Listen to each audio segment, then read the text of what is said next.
There could be some big changes to the Alpine School District soon. There's two different proposals on some ballots in Utah County, which could cut the district into three parts. Yeah, but some election officials believe residents in some cities will have to split from the Alpine School District, whether they want to or not. 2 News' Paul Nelson live in Lehigh with more on this. And Paul, what's happening with all this?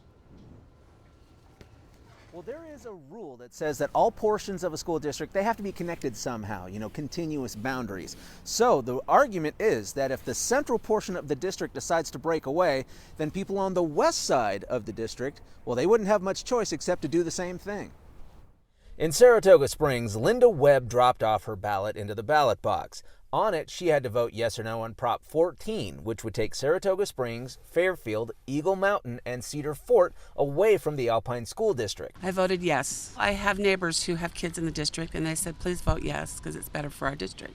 But there's an odd situation happening with these two districts. Some analysts say school districts have to have contiguous boundaries. So if the voters in American Fork, Lehigh, Highland, Alpine, and Cedar Hills decide to support their own proposed split, then the folks in Saratoga Springs and all cities west would be required to split by default. I don't know if that's very fair, because we don't have really a voice then if it's contingent on what they do. Other analysts disagree, saying the west side split wouldn't happen if the voters are against it. But Utah County Clerk Aaron Davidson believes if the central part of the district decides to split, then the west side wouldn't be connected to the rest of the district. The west side would be separate from the remainder of American Fork, in which case it would create a school district. People in Orem and Linden don't get to vote on this, even though they're also part of the Alpine School District. The argument that Orem and Linden don't have a voice, they have a voice because of who they elected as their city councils.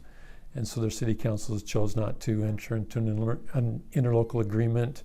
As a clerk's office, how do you make sure that you kind of clear up whatever confusion might be out there? We're just running the election. We've contracted with the interlocal areas to run the election for them, but that is their responsibility.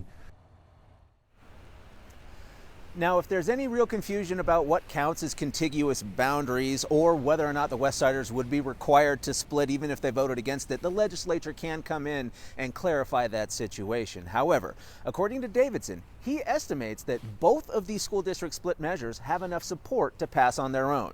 Reporting live, Paul Nelson, KUTV 2 News.